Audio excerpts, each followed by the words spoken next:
This is why, Thunderfoot, I can't wait for the white men at the top of the atheist community, the Four Horsemen, and then people like you and Pat Condell.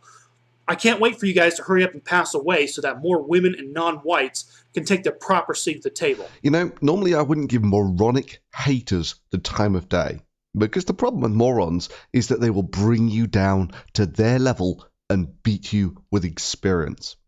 So it's gotten to the point. If you say Thunderfoot is a great scientist and supports logic and reason, this is what you support. You support a rape apologist and misogynist. Essentially, just combine everything terrible you can think of in the world. Pretty much it, right? It's hard for him to get much worse. One of the most popular atheists on YouTube. And for those of you out there who are still friends with Thunderfoot, seriously, from the bottom of my heart, fuck you. You people really are terrible. But for this guy, I'm going to make an exception. I mean, this is just a taster. And, you know, I want people to understand, yes, the capitalists who won World War I and World War II, the British, the French, and the Americans, in many ways they were no better morally than the Nazis and communists they beat, but that's just beside the point. The Nazis and communists they beat? Actually, I'm pretty sure the communists were on the winning side of World War II. You know, as I remember it, the communists, the Russians, were on the Allied side in World War II, along with the United States and Great Britain. And they fought against the Axis powers, which was mostly Nazi Germany, Mussolini's Italy, and imperialist Japan. But sure, I'll leave you to make your well-researched history videos where the communists were on the losing side of World War II. Munchkin. You know, I want people to understand, yes, the capitalists who won World War I and World War II, the British, the French, and the Americans, in many ways they were no better morally than the Nazis and communists they beat, but that's just beside the point. Bullshit. Stalin was arguably a worse monster than Hitler. Indeed, arguably, there have been few better examples of sometimes the ends do justify the means than Great Britain and the United States allying themselves with Stalin in World War II. Stalin was a man who wouldn't even bat an eyelid at killing tens of thousands of people for nothing more than political expedience. I mean, just look up the Katyn massacre. And that happened a long time before any of the Nazi war crimes, and was known about a long time before any of the Nazi war crimes. The British, the French, and the Americans, in many ways they were no better morally than the Nazis and communists they beat. And just so we're clear, the Allies never had a policy of systematically killing their prisoners, as was at times the case with both Hitler and Stalin. Likewise, the Allies conducted a comparatively civilized war with Germany, while the war in the East was as ugly as it gets. You know, I'd like to think that I tolerate many different opinions among friends, even longtime friends that I've been friends with since childhood. But Nazi denialism simply is never going to be one of them. And notice I'm saying Nazi denialism, not Holocaust denialism. I'm splitting up some hairs here, but there is a distinction to be made there. But still, if you're friends with Thunderfoot from here on, if you're actually willing to tolerate that out of somebody, I got nothing to do with you. Wow, he thinks this is Nazi denialism. He must have some really good evidence for that, right? Well, it turns out that what he's talking about is a comment that was left on a video about 7 years ago. And in order for him to come out with this rather twisted interpretation, I'm fully aware that even though the Nazis may have been pretty close to evil, the German army, in a large part, nothing of the sort. However, while I shed no tears for the Jews wiped out by the Nazis, I fully acknowledge this as an inhuman war crime. Nor does the fact that such crime have been committed previously in any way make it right to ignore such crime in the present. Right. So Thunderfoot won't shed a tear for the Jews killed by the Nazis. I mean, you read it, folks. He didn't just have to ignore the rest of the conversation that was going on. He had to ignore the bit that's written in capital letters in the middle of the comment. I mean, let's just deal firstly with the comic disparity between the title of the video, Thunderfoot's Nazi Denialism and Insensitivity, and the comment which I wrote, which has in all caps, I fully acknowledge this as an inhuman war crime. But Nazi denialism simply is never going to be one of them. Which our resident genius thinks is Nazi denialism. What? And as for shedding no tears over the Jews killed, Well, I'm sorry to say, but it's true. I have shed no tears whatsoever for any of the 60 million killed in World War II, or the 6 million Jews killed in the Holocaust. Indeed, as inhuman as it might sound, I cried more when Doctor Who got split off from Rose in a different dimension.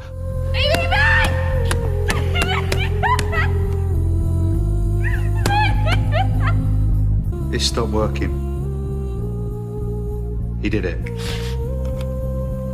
He closed the breach.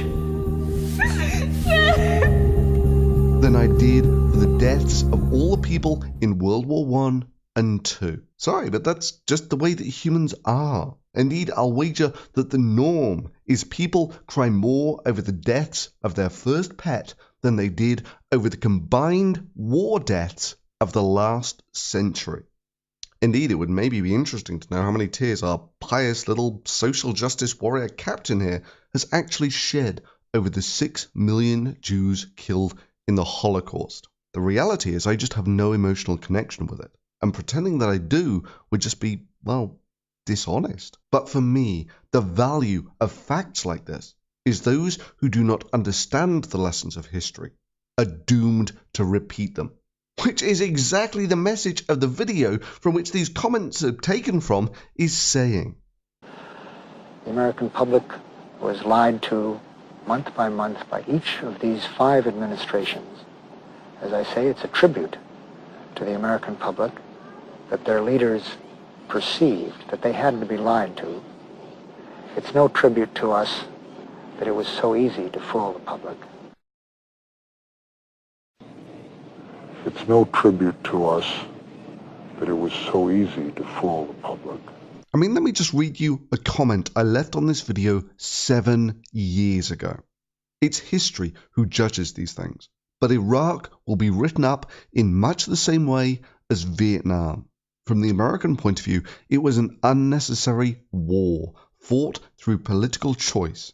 And in both cases, those who beat the war drum wrapped themselves in the flag and branded those who dissented as spineless cowards.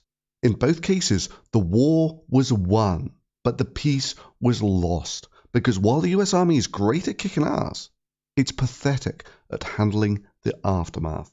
But coming back to World War II, let me just make this perfectly clear, because it is the most important lesson of World War II. The Germany from which the Nazis grew was a modern, educated, Western, Christian first world country. Put simply, if the Holocaust could happen there, it could happen anywhere. And if you spend your time crying over those killed in the Holocaust rather than taking in those facts, then you are sacrificing the most important lesson, the most vital lesson learned from those deaths for your personal feelings. That is, the best that we can do for Holocaust victims is learn the lessons of history such that mechanized genocide is never again seen in the modern world. And has even engaged in denialism regarding Rommel being a Nazi thug. Thunderfoot has even claimed that Rommel was some sort of humane man who never violated any human rights whatsoever. Yeah, that's because it's almost impossible to find anyone who will say anything bad against Rommel. Almost impossible. Let me just tell you what Churchill said about him. His ardour and daring inflicted grievous disaster upon us, but he deserves the salute which I made him in the House of Commons in January 1942. He also deserves our respect, because although a loyal German soldier, he came to hate Hitler and all his works, and took part in the conspiracy to rescue Germany by displacing the maniac and tyrant. For this, he paid the forfeit of his life. In the somber wars of modern democracy, there is little place for chivalry. Rommel, a brief history. While he did serve with distinction in the Battle of France, he first came to real prominence in the Africa campaign, when he was sent to shore up the crumbling Italians against the British. Not only did he do this, but in an incredibly short order, he handed the British their asses with meagre resources. Eventually, the Allies stopped him at El Alamein, and with massive superiority of the Allies on land and air, they forced Rommel to retreat. Rommel did this in violation of Hitler's direct orders. Rommel retreated even though Hitler had forbidden retreat. On retreating 1,000 or so miles, he met the Americans in his rear, and this was the first real meeting of the Americans and the Germans. Rommel pummeled them. Indeed, had he been well supplied at the time, the Americans would have been in desperate trouble. Armies never learn from other armies. They have to learn by themselves, and a lot of the tactics that we used disastrously at Kasserine were those that the British Army had used equally disastrously 2 years before in the Western Desert, then discarded. The main reason being, of course, Rommel was an expert in maneuver warfare, while the Americans had never really even seen it before. The battle stats are impressive. Outgunned and outnumbered, Rommel still inflicted a large-scale defeat on the Allies. Rommel was then evacuated before the inevitable collapse of the Afrika Korps and was sent to shore up the coastal defences that were being built to repel the inevitable Allied landings. Rommel did this well and threw several large wrenches into the Allied planning. Rommel defied Hitler's orders to deport the Jews. He paid the French workers rather than using them as slave labour. And I can personally tell you, although this might seem a little tangential, that a friend of mine's mother used to run a coffee shop in northern France, and Rommel would often stop there as he drove up and down the Atlantic Wall checking the building. And Rommel, who spoke French, would shoot the shit with her, and confided with her that he knew that Germany was going to lose the war. He was later implicated in a plot to kill Hitler, and so was given the ultimatum by Hitler of commit suicide and be buried with full military honours and a pension for your wife, or he, his staff, and his family would be arrested. He would be dishonourably discharged and executed for treason, with his family and staff all but certain to share the same fate. Rommel said goodbye to his family and took the cyanide capsule which he had been delivered. The guy was admired by almost everyone. He's arguably the iconic version of what a gentleman soldier should be anywhere. But how does my resident hater view this? Is that why Rommel took part in the invasion of Poland? I mean, where was his human rights then? And is that why Rommel did refuse to join the plot to assassinate Hitler? The real reason why Rommel refused to kill his POWs, and this has been studied, because Erwin Rommel has gotten some misguided praise from some people. It's because the Nazis wanted so-called Aryan soldiers from enemy nations to defect, which the British, the French, and the Americans, who were mostly of Celtic and Norse ancestry, they fit that bill. And that's really the only explanation, the only rational explanation for what Rommel was doing, for why the British and American POWs were treated so well, while the Jews, Soviets, and Polish died horrible deaths, either on the battlefields or in the death camps. Bullshit. Pure, unrefined, untainted bullshit. I mean, your bullshit radar should have been twitching the second he makes these claims about, oh, it's been studied and Rommel's gotten some misguided praise. Yeah, from people like Churchill and Patton. But curiously forgets to include these rather important links. Meanwhile, let's take a look what the Jewish Virtual Library has to say about Rommel, shall we? His devotion and professionalism of arms was in the best tradition of the gentleman. In a total war fought savagely and brutally, he inspired admiration for his treatment of prisoners. He was not tainted by Nazism. With his troops, he enjoyed a deep rapport. He cared for them, and although he demanded their best and more, he never squandered them. Without pretension, modest, he tackled all tasks with clarity, energy, and common sense.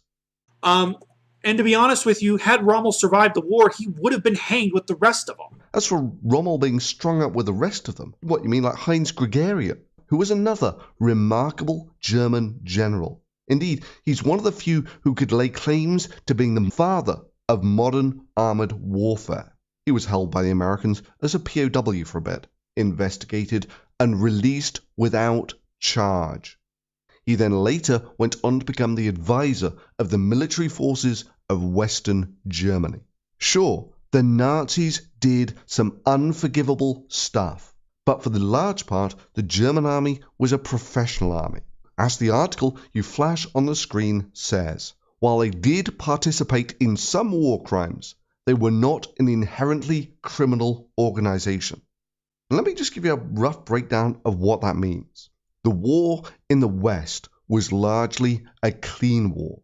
Indeed, the Battle of France barely makes it onto the radar in terms of war dead. The war in the East was not, with millions dying per year. Indeed, many may regard the ideas of rules of warfare as a contradiction in terms. You mean you'll put down your rock and I'll put down my sword and we'll try and kill each other like civilized people? I mean, what? We're going to try and kill each other according to certain rules? Surely that's absurd. But there is no better example of the need for rules in warfare than war in the East. But maybe the best insight you can get into this is that generals captured by the British were housed in a luxury estate and treated well. Naturally, they talked to each other, and the British Secret Service clandestinely recorded it all. From this, you get a wart-and-all view of the workings of the Wehrmacht. You see it all, not as they wanted you to see it, but like it was.